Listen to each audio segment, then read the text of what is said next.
झोली विच धी मासूम वैण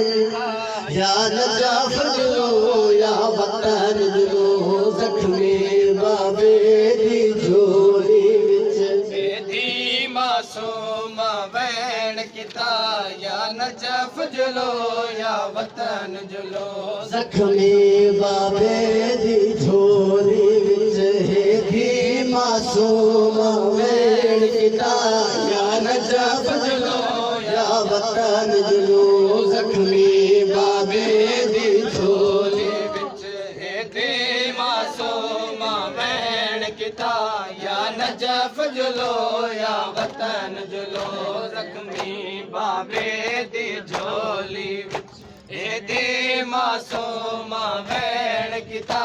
या नजफ जुलो या वतन जुलो हो बाबा जागीर अली अकबर दी बाबा जागीर अली अकबर दी सदवास ते बन गई मक्के तलगा या नजफ जुलो या वतन जुलो हो बाबा जागीर अली अकबर दी बाबा जागीर अली अकबर दी हो सदवास ते बन गई मक्के तलगा या नजफ जुलो या वतन जुलो जख्मी बाबे दी झोली धी मासूम वैण किता या नजफ जुलो या वतन जियो माता सलामत बाबे दी झोली हे धी मासूम वैण किता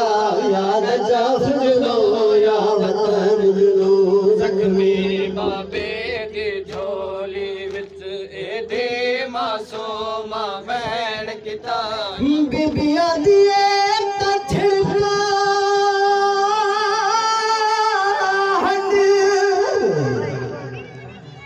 ओ तोड़े तीर मारन रोते को छोड़ के मोर नवे सा हो ए आवेसी में उठ बहके मोए विरसा आप गिरेसो ओई हो तुम सिवा पिछला शिद बीते मैं सरदे माल खुलेसा अबू जर असहाब दी दीवानी मैं हथ दे पैर बड़े सा जख्मी बाबे दी झोली विच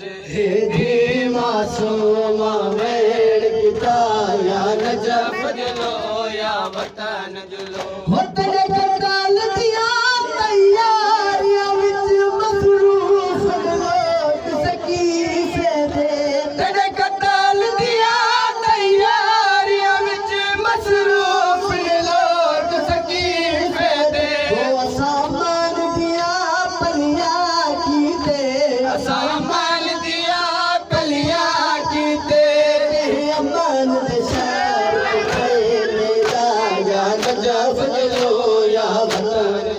हो सामान दिया पलिया की दे सामान दिया पलिया की ते अमन दे शहर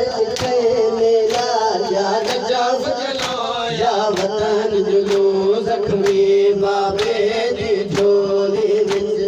धी मासूम वैण किता या नजफ जुलो या वतन जुलो जख्मी बाबे दी झोली